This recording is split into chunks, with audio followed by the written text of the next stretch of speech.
அதிகாரம் உள்ளவனும் தேடுறான், அதிகாரம் இல்லாதவனும் தேடுறான், முட்டாளும் தேடுறான், அறிவாளியும் தேடுறான். ஆனால் யாரும் இதை தான் தேடி சாதிக்க போகிறோம், இதுதான் முடிவு அப்படின்னு திட்டவட்டமாக சொன்னதில்லை. ஒன்று அடைஞ்சதும் இன்னொன்று தேட ஆரம்பிச்சிடுறாங்க, அவ்வளோதான். அதாவது உங்களின் தேடுபவர் உங்கள் உள்ளேதான் இருக்கிறார், அவரை தேடி கண்டுபிடியுங்கள். இதுதான் ஞானிகள் நமக்கு சொல்லுகிற ஒரு ஆலோசனை. நம்மால் ஒருத்தன் ஜெயிலில் இருந்தான். இன்னொரு கைதி அவனை பார்த்து கேட்டான், ஏன்பா உன்னை பார்க்குறதுக்கு வெளியிலேருந்து யாருமே இங்கே வர்றது இல்லையே, உனக்கு சொந்தக்காரங்களே கிடையாதா அப்படின்னு கேட்டானா. ஏன் இல்லை, எனக்கு சொந்தக்காரங்க நிறைய பேர் உண்டு, அவங்க என்னை பார்க்க வராததுக்கு காரணம் வேற அப்படின்ட்டுருக்கான் இவன். என்ன காரணம்னு கேட்டான் அவன். அதுக்கு இவன் சொன்னானா, அதுக்கு என்ன காரணம்னா அவங்க எல்லாரும் இங்கே உள்ளேயே இருக்கிறாங்க அப்படின்னானா. ஒரு சீன தேசத்து அரசர் இருந்தார். அவருக்கு வயசாயிட்டுது.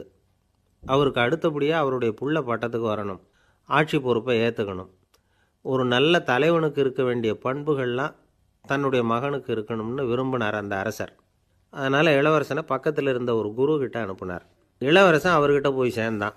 அந்த குரு என்ன பண்ணார் தெரியுமா, இவனை பார்த்து சொன்னார், இதை பாருப்பா, நீ என்ன பண்ணுற, இப்போவே பக்கத்தில் இருக்கிற காட்டுக்கு போ, நடு காட்டில் போய் ஒரு இடத்துல உட்காந்துக்கோ, அங்கே என்னென்ன சத்தம்லாம் உன் காதில் விழுதுன்னு கவனித்து கேளு, உன் காதில் விழுந்த ஓசைகள் என்னென்னங்கிறத என்கிட்ட வந்து சொல்லு, அதுதான் எனக்கு தெரியணும், உனக்கு வேலையும் அதுதான் அப்படின்னு சொல்லி அனுப்பி வச்சுட்டார்.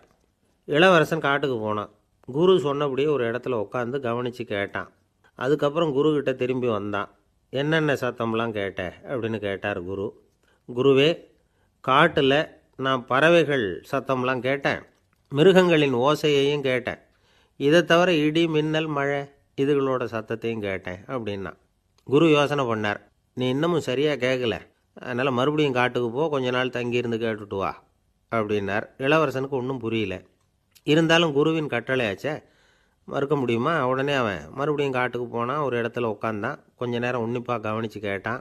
சில நாள் கழித்து குருக்கிட்ட திரும்பி வந்தான். குருவே, இந்த தடவை சில துல்லியமான சத்தங்களை எல்லாம் கேட்டான்.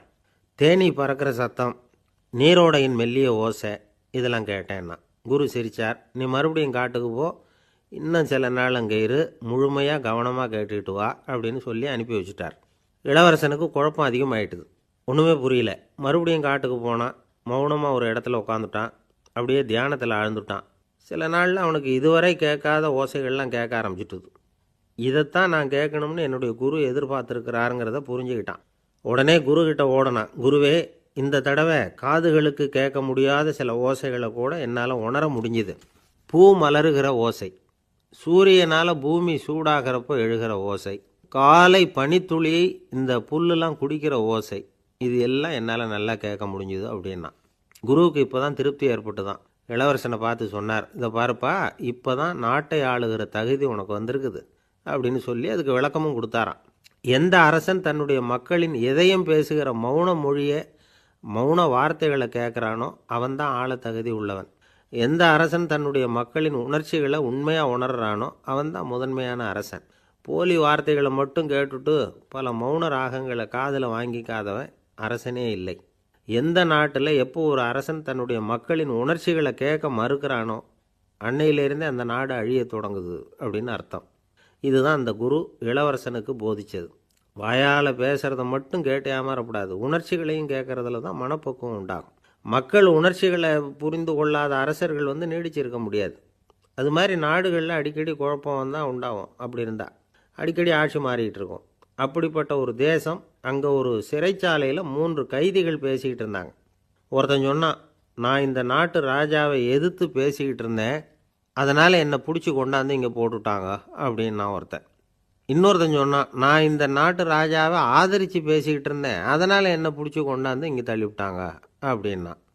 அது சரி, நீ என்ன தப்பு பண்ண அப்படின்னு சொல்லி 3வது ஆளை பார்த்து இவங்க கேட்டாங்க. அதுக்கு அந்த ஆள் சொல்கிறான், நான் தான் இந்த நாட்டு ராஜா அப்படின்னானா.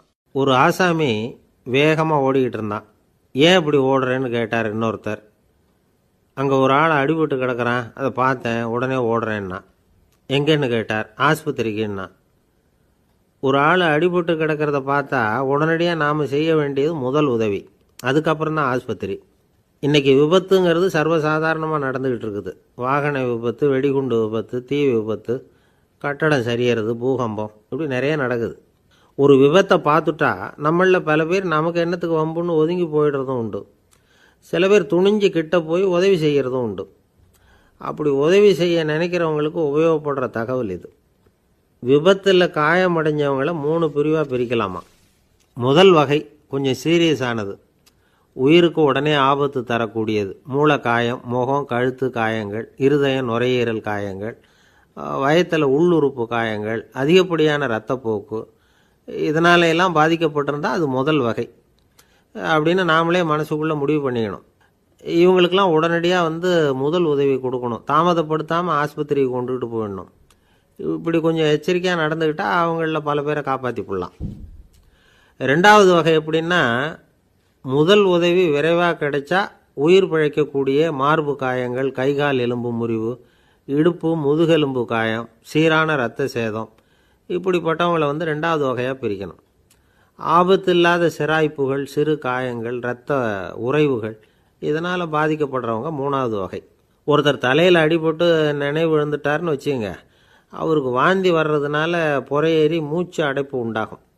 இப்படி ஆகாமல் இருக்கிறதுக்காக தலையை ஒரு பக்கமாக சாய்ச்சி வைக்கலாம். நாடி துடிப்பையும் இதய துடிப்பையும் தொட்டு பார்க்கணும்.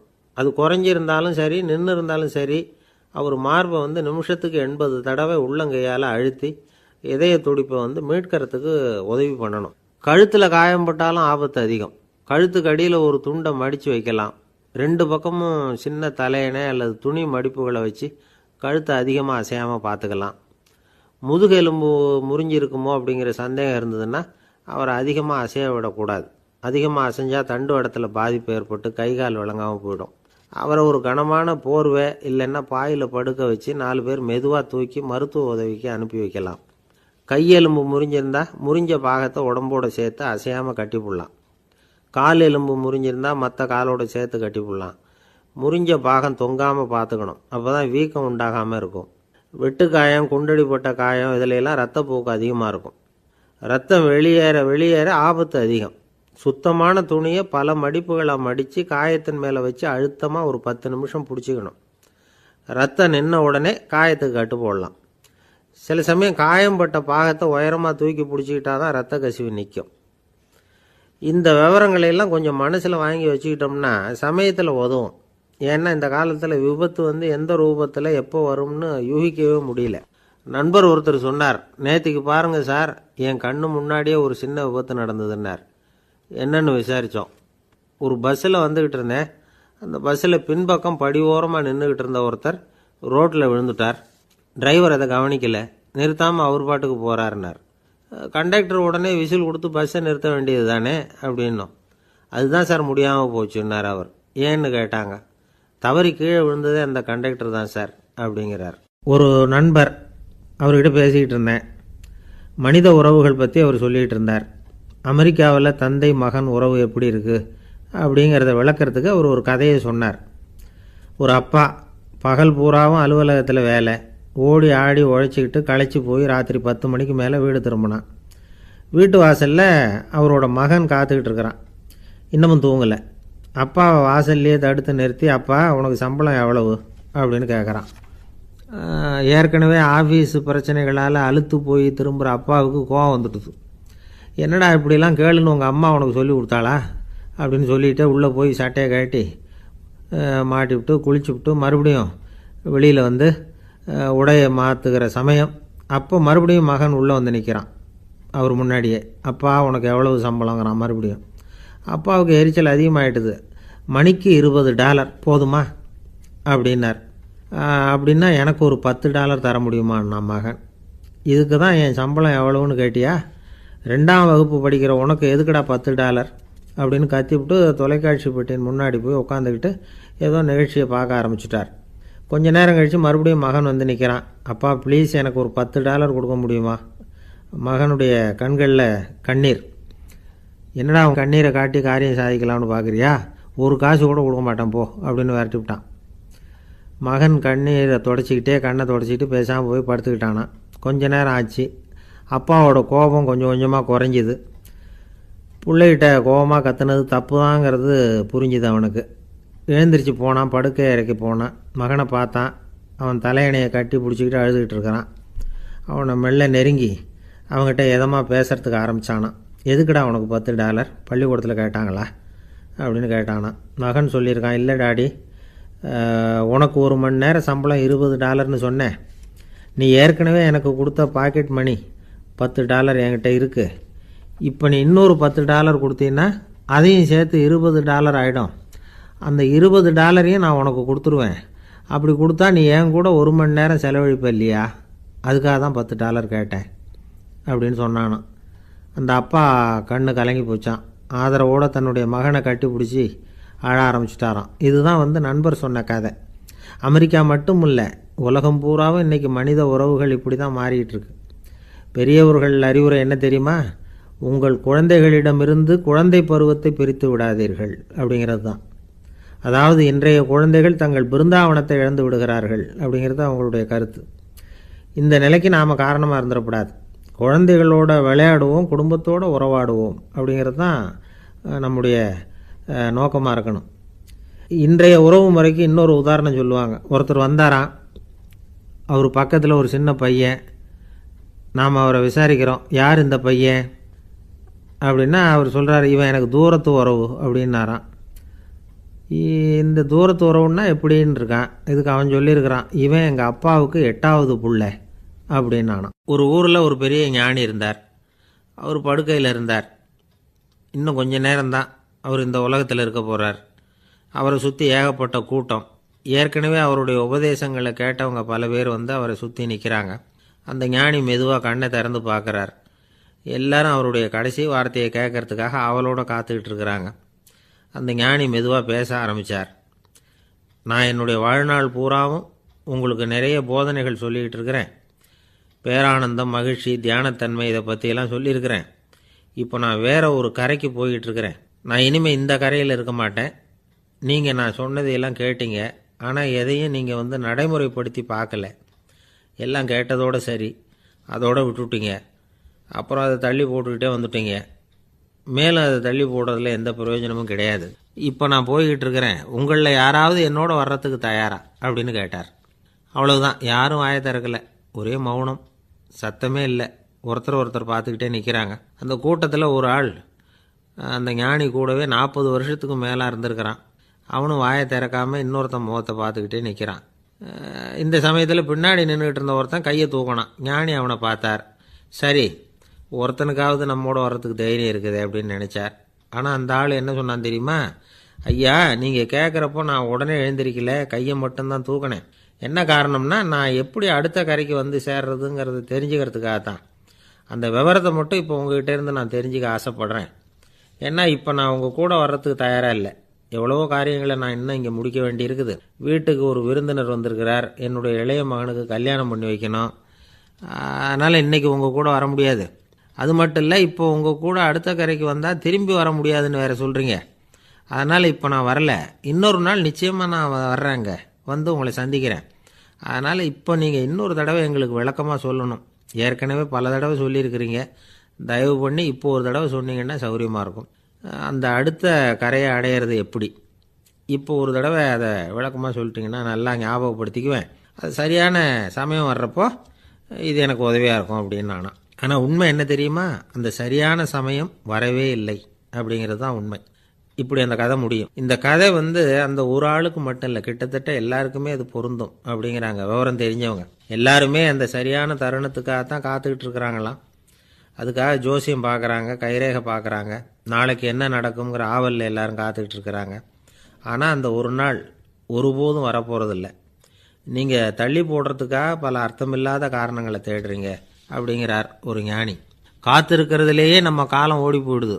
ஏன்னா இன்றைக்கி நாம் சிந்திக்கிறது நாளைக்கு நாம் சிந்திக்கிறது இல்லை. ஒவ்வொரு நாளும் ஒவ்வொரு மாதிரி போயிடுது. நாளைக்கு மறுநாளை பற்றியே சிந்திக்கிறோம். இப்படியே அது பாட்டுக்கு போயிடும். கரையை தொட்டு பார்க்குறது எப்போ? இதுதான் கேள்வி. நமக்கு வேண்டியப்பட்ட ஒருத்தர் ஒரு ரயில்வே பிளாட்ஃபாரத்தில் நின்றுட்டு இருக்கிறார். அங்கே இருக்கிறவங்ககிட்ட கேட்குறாராம், விசாரிக்கிறார். ஏங்க கிழக்க போகிற ரயில் போயிட்டுதுங்களான்னாராம். போயிட்டுதுன்னு இருக்கிறாங்க. கொஞ்ச நேரம் கழித்து ஏங்க மேற்க போகிற ரயில் போயிட்டுதுங்களான்னு கேட்டிருக்காரு. போயிட்டுதுங்களான் இருக்காங்க. அப்புறம் கொஞ்சம் நேரம் கழித்து மறுபடியும் ஏங்க 10:30 மணி வண்டி போயிட்டுதான்னு கேட்டிருக்காரு. தொடர்ந்து காலையிலேருந்து சாயந்தரம் வரைக்கும் இப்படி ஒரே இடத்துல நின்றுட்டு கேட்டுக்கிட்டே இருக்கிறார். இதை பார்த்துக்கிட்டு இருந்த ஒருத்தர் அவர்கிட்ட வந்து, ஏங்க நீங்கள் எங்கே போகணும் அப்படின்னு கேட்டாராம். இவர் மெதுவாக சொன்னாராம், இந்த ரயில்வே லைனை தாண்டி அந்த பக்கம் போகணும் அப்படின்னாராம். நம்பிக்கை இல்லைன்னா இந்த உலகத்தில் நாம் வந்து நடமாடவே முடியாது. அவநம்பிக்கையோடு இருந்துக்கிட்டு இருந்தால் என்றைக்கும் அவஸ்தை தான். நாம் நம்புறது நடக்குதோ இல்லையோ அது வேறு விஷயம். ஆனால் எதையும் நம்பி தான் நாம் அடி வைக்க வேண்டியிருக்கு. வேறு ஒன்றும் வேணாம், ஒரு லாட்ரி சீட்டு வாங்குகிறோம், அது எங்கே நமக்கு விழப்போகுது அப்படிங்கிற அவநம்பிக்கையோடவா வாங்குகிறோம்? பரிசு நமக்கு தான் அப்படிங்கிற நம்பிக்கை உள்ளூர இருக்கிறதுனால தான் அதை வாங்குகிறோம். இருந்தாலும் முடிவு வேறு மாதிரி ஆகிடுது. அதுக்காக மனசு சோர்ந்து போகிறதில்ல, அடுத்த மாதமும் சீட்டு வாங்குகிறோம். இந்த நம்பிக்கை தான் மனித வாழ்க்கைக்கு ஆதாரம். ஒரு கடையில் போய் டீ சாப்பிட்றீங்க, அந்த டீ நல்ல டீ தானா, அதில் விஷம் கலந்துருக்குமா அப்படிங்கிற சந்தேகம் வந்துட்டுதுன்னு வச்சுங்க. அதுக்கப்புறம் அதை எப்படி நீங்கள் சாப்பிட முடியும்? நம்பி தான் சாப்பிட்ணும். ரயில் ஒழுங்காக போய் சேருங்கிற நம்பிக்கை இருக்கிறதுனால தான் அதில் ஏறி உட்காடுறோம். லெட்டர் ஒழுங்காக போய் சேருங்கிற நம்பிக்கை இருக்கிறதுனால தான் பெட்டியில் போடுறோம். சரி, நம்ம கதையெல்லாம் நம்மளோட இருக்கட்டும். மனித நம்பிக்கை வந்து எந்த அளவுக்கு உறுதியாகவும் அறிவுபூர்வமாகவும் இருக்கணுங்கிறதுக்கு அலெக்சாண்டர் வாழ்க்கையில் நடந்த ஒரு சம்பவத்தை உதாரணமாக சொல்லலாம். இந்த உலகத்தையே ஜெயிக்கணும்னு புறப்பட்டார் அலெக்சாண்டர். ஒரு கட்டத்தில் அவர் சிட்னஸ் நதி கரைக்கு வந்து சேர்ந்தார். அந்த சமயத்தில் அவருக்கு கடுமையான நோய் வந்துட்டுது. அவர் கூடவே வந்திருந்த கிரேக்க வைத்தியர்கள் என்னென்னமோ முயற்சியெல்லாம் பண்ணி பார்த்தாங்க. இருந்தாலும் அலெக்சாண்டருக்கு வந்திருக்கிறது என்ன நோய்ங்கிறத அவங்களால கண்டுபிடிக்க முடியல. ஏன்னா அந்த பகுதியில் உள்ளவங்களுக்கு மட்டுமே அதிகமாக வரக்கூடிய ஒரு வினோதமான நோயாக இருந்தது அது. ஆனால் அவர் இருக்கிற இடம் எதிரியோட இடம், பாரசீக மன்னனோட ஆளுகைக்கு உட்பட்ட இடம். என்ன பண்ணுறது அப்படின்னு எல்லாரும் யோசனை பண்ணாங்க. பாரசீக மன்னனோட அரண்மனையில் இருக்கிற வைத்தியர் வந்தால் இந்த நோயை குணப்படுத்தி விடுவார் அப்படின்னு சொன்னாங்க. இருந்தாலும் எதிரியோட நாட்டில் இருக்கிற வைத்தியரை கூப்பிட்டு எப்படி நம்பி வைத்தியம் பார்க்க சொல்கிறது அப்படின்னு சொல்லி எல்லோரும் தயங்கினாங்க. ஆனால் அலெக்சாண்டர் தயங்கலை. பரவாயில்ல, அழைச்சிட்டு வாங்கன்னு விட்டார். உடனே அவரை போய் அழைச்சிட்டு வந்துட்டாங்க. அவர் வந்தார். அலெக்சாண்டர் உடம்பை பரிசோதனை பண்ணி பார்த்தார். சரி, இதை வந்து குணப்படுத்தி விடலாம், பயப்பட வேண்டியதில்லை. ஆனால் இதுக்கு ஒரு மூலிகை ரசம் தயார் பண்ணி கொடுக்கணும். நான் போய் அதை தயார் பண்ணிவிட்டு 2 நாளில் திரும்பி வந்துடுறேன் அப்படின்னு சொல்லிவிட்டு போனார் அந்த வைத்தியர். அதே மாதிரி 2 நாளில் திரும்பி வந்தார் மூலிகை ரசத்தோட. இதுக்கு இடையில் அலெக்சாண்டரோட தளபதிகளில் ஒருத்தர் ரகசியமாக ஒரு எச்சரிக்கை கடிதம் கொடுத்து அனுப்பியிருக்கிறான். அதை வாங்கி என்ன விஷயம்னு பார்த்தார். இப்போ உங்ககிட்ட வந்திருக்கிற எதிரி நாட்டு வைத்தியரை நம்பாதீங்க, அவன் கொண்டுகிட்டு வந்திருக்கிற மூலிகை ரசத்தில் விஷம் கலந்துருக்குது அப்படின்னு அதில் எழுதியிருக்கு. அதை பார்த்தார் அலெக்சாண்டர். இருந்தாலும் கொஞ்சம் கூட அலட்டிக்கலை. வைத்தியர் கொடுத்த மருந்தை வாங்கி கடகடன்னு குடிச்சுட்டு அதுக்கப்புறம் அந்த கடிதத்தில் இருந்த விஷயத்தை அந்த வைத்தியர்கிட்ட சொன்னார். வைத்தியர் தகைச்சு போயிட்டார். தன் மேலே அலெக்சாண்டர் வச்சிருக்கிற நம்பிக்கையை பார்த்து அவருக்கு ரொம்ப வியப்பு. வைத்தியர் வந்து உண்மையிலேயே நல்ல மருந்து தான் கொண்டுகிட்டு வந்து கொடுத்துருக்கிறார், அதில் விஷம்லாம் எதுவும் கலக்கலை. அதுக்கப்புறம் அலெக்சாண்டர் அந்த வைத்தியரை பார்த்து சொன்னாராம், நம்பிக்கைங்கிற அச்சாணியை ஆதாரமாக வச்சுக்கிட்டு தான் இந்த உலகம் சுற்றிக்கிட்டு இருக்குது. எனக்கு எதிரியாக இருந்தாலும் பாரசீக மன்னர் வந்து ரொம்ப பெரியவர். அப்பேற்பட்ட மன்னருடைய அரண்மனை வைத்தியர் தொழில் நேர்மை இல்லாதவராக இருக்க மாட்டார். அப்படி இருந்தால் அவரை வந்து அரண்மனை வைத்தியராக வச்சிருக்கவே மாட்டாங்க அப்படின்னு நம்பினேன். என்னுடைய நம்பிக்கை வீண் போகலை அப்படின்னாராம். இதுதான் மானுட நம்பிக்கைங்கிறது. இந்த காலத்துலேயும் இது மாதிரி இந்த மானுட நம்பிக்கையை ரொம்பவும் சாமர்த்தியமாக கையாளுகிற கெட்டிக்காரங்க சில பேர் இருக்கிறாங்க. ஒரு இந்த காலத்து குரு, அவருக்கு ஒரு சிஷ்யன். குரு முன்னாடி அந்த சிஷ்யன் ரொம்ப பணிவாக நின்று, குருவே, உங்கள் கையால் விஷத்தை கொடுத்தாலும் அதை வாங்கி மடமடன்னு குடிச்சிருவேன் அப்படின்னா. உன்னுடைய குரு பக்தியை மெச்சினேன் அப்படின்னார் குரு. அதுக்கு அந்த சிஷ்யன், அப்படி இல்லை குருவே, உங்ககிட்ட சிஷ்யனாக இருக்கிறத விட உங்கள் கையால் விஷத்தை வாங்கி குடிச்சு விடுறது ரொம்ப நல்லது, அதனால தான் அப்படி சொன்னேன் அப்படின்னா. ஒரு தீக்குச்சி தீப்பெட்டியை பார்த்து கேட்டுதான், நாம் 2 பேரும் தானே உரசிக்கிறோம், ஆனால் நான் மட்டும் தீப்பிடிச்சி எரிஞ்சு போகிறேன், நீ அப்படியே இருக்கிறியே அப்படின்னு தான். அதுக்கு தீப்பெட்டி சொல்லியிருக்குது, உனக்கு தலையில் கணம் இருக்குது அதனால் அழிஞ்சு போகிற அப்படின்னு தான். எப்படி இருக்கு பாருங்கள் இந்த பதில். தலையில் கணம் உள்ளவங்க யாருமே சரியாக இருக்க முடியாது. எவ்வளவு பெரியவங்களாக இருந்தாலும் சரி, ரொம்ப கஷ்டம்தான் அது. கர்வங்கிறது கூடவே கூடாது. இதை விளக்கிறதுக்கு மகான் ஒருத்தர் ஒரு சம்பவத்தை சொல்கிறார். அர்ஜுனன் வந்து தீர்த்த யாத்திரை பண்ணானா. அப்போது தென்னிந்தியாவுக்கு வந்திருக்கிறான். ராமேஸ்வரத்துக்கு போனப்போ அங்கே இலங்கைக்கு கல்லுலாம் அடுக்கி போடப்பட்டிருந்த பாலத்தை பார்த்தானா. ஒரு சின்ன குரங்கு அதுக்கு பக்கத்தில் விளையாடிக்கிட்டு இருந்திருக்கு. அதை பார்த்துட்டு அர்ஜுனன் சிரிச்சிருக்கான். ஏன் சிரிக்கிறேன்னு கேட்டிருக்கு அந்த குரங்கு. ராமன் மிகச்சிறந்த வில் வீரன். அப்படி இருக்கிறப்போ அவன் இலங்கைக்கு அம்புகளாலேயே ஒரு பாலம் கட்டியிருக்கலாம். அதை விட்டுட்டு போயும் உன்ன மாதிரி குரங்குகளை துணையாக வச்சுக்கிட்டு இப்படி ஒரு கருங்கல் பாலத்தை கட்டியிருக்கிறானே அப்படின்னு நானா. அம்புகளால் பாலம் கட்ட முடியுமா அப்படின்னு கேட்டுதான் குரங்கு. ஏன் முடியாது, என்னால் முடியுமேன்னு இருக்கான் அர்ஜுனன்.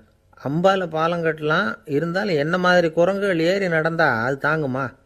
அதனால தான் ராமர் கருங்கல் பாலமே கட்டினார் அப்படின்னுது குரங்கு சொல்லிச்சான். அப்படியே சொல்கிற, நான் வேணும்னா இப்போ அம்புகளாலேயே ஒரு பாலத்தை கட்டுறேன், நீ அது மேலே ஏறி நடந்து பார். பாலம் விழுந்துட்டுதுன்னா நான் தீ மூட்டி அதில் குதித்து உயிர் தியாகம் பண்ணி விட்றேன் அப்படின்னு நான் ரொம்ப கோபமாக. உடனே அந்த சின்ன குரங்கு பெரிய உருவம் எடுத்துட்டு தான் கையில் கதையோடு அர்ஜுனன் முன்னாடி நிற்கிறான் அனுமன். பார்த்தா, என்னுடைய தலைவர் ராமரையா இழிவாக பேசுகிற, நீ இப்போ பாலம் கட்டு, நான் என்னுடைய பலத்தை காட்டுறேன் அப்படின்னு அனுமன். அர்ஜுனன் தன்னுடைய காண்டிபத்தை எடுக்கிறான், சரமாரியாக அம்புகளை விடுறான். அதெல்லாம் ஒன்றோட ஒன்று கோத்துக்கிட்டு அப்படியே பாலம் மாதிரி நிற்கிது. அர்ஜுனன் தலை நிமிர்ந்து நின்னான். அனுமன் உயர கிளம்பி அங்கேருந்து பாலத்தில் பொத்துன்னு இறங்கினான். பாலம் அப்படியே நொறுங்கி போச்சு தூள் தூளாக. என்ன அர்ஜுனா, இப்போ என்ன செய்ய போகிற அப்படின்னு நான் ஏளனமா. அர்ஜுனன் தலையை தொங்க போட்டுக்கிட்டான். சொன்னபடி தீ மூட்டி அதில் குதிக்கிறதுக்காக 3 தடவை சுற்றி வந்தான். அப்போது கிருஷ்ணர் அங்கே வந்தார். என்ன அர்ஜுனா, என்ன நடக்குது, என்ன இது அப்படின்னு ஒன்றும் தெரியாத மாதிரி கேட்டார். அர்ஜுனன் வாயை திறக்கிறதுக்கு முன்னாடி அனுமன் வாயை திறந்தான், நடந்ததை சொன்னான். அர்ஜுனன் சவால் விட்டபடி உயிர் திறந்தே ஆகணும்னா அனுமன். கிருஷ்ணர் யோசனை பண்ணார். நல்லது, இந்த சவால் விட்டதுக்கும் நடந்ததுக்கும் யார் சாட்சி? பெரியவர் ஒருத்தரை சாட்சியாக வச்சுக்கிட்டல்லவா நீங்கள் இந்த போட்டியை நடத்தியிருக்கணும் அப்படின்னார். அதனால் என்ன, இப்போ மறுபடியும் அந்த போட்டியை நடத்திவிட்டா போச்சு, என்னால் அந்த அம்பு பாலத்தை நொறுக்க முடியாதா அப்படின்னு அனுமன். சரி, இப்போ மறுபடியும் அது நடக்கட்டும்னார் கிருஷ்ணர். அர்ஜுனன் அம்பு பாலம் அமைச்சான். அனுமன் ஏறி குதிச்சான். பாலம் அசைஞ்சு கொடுக்கவே இல்லை, அவ்வளோ உறுதியாக இருக்குது. இப்போ அனுமன் தலையை குனிஞ்சிக்கிட்டான். அர்ஜுனன் நன்றியோடு நிமிர்ந்து பார்த்தான். கிருஷ்ணருடைய தோள்கள்லேயும் முதுகள்லேயும் ரத்தம். என்ன சுவாமி, என்ன நடந்ததுன்னு நான் பதறி போய், உன் அம்பு பாலத்தை நான் தான் முட்டு கொடுத்து தாங்கிக்கிட்டு இருந்தேன். அனுமன் குதித்தப்போ என் மேலே ஏற்பட்ட காயங்கள் இவை. பின்ன உன்னுடைய அம்பு பலத்தினாலேயா பாலம் நின்றுதுன்னு நினைக்கிற அப்படின்னாரான். முதல்ல அர்ஜுனன் அப்புறம் அனுமன் 2 பேருக்குமே கர்வ பங்கம் ஆகிட்டு தான். அதாவது அவங்கக்கிட்ட இருந்த கர்வம் போயிட்டுது. யாராக இருந்தாலும் கர்வம் கூடாதுங்கிறத இதிலேருந்து நாம் புரிஞ்சுக்கணும். இந்த காலத்தில் நாமெல்லாம் எந்த விஷயத்துக்கெல்லாம் கர்வப்பட்டுருக்கோம் தெரியுமா? 2 பெண்கள் தங்களுடைய கணவன்மார்களை பற்றி ரொம்ப பெருமையாக பேசிக்கிட்டாங்களாம். அதில் ஒரு அம்மா சொல்லியிருக்கு, என் வீட்டுக்காரர்கிட்ட எந்த சப்ஜெக்ட் கொடுத்தாலும் சரி, அந்த விஷயத்தை பற்றி அழகாக 1 மணி நேரம் பேசுவார் அப்படின்னாங்களாம்.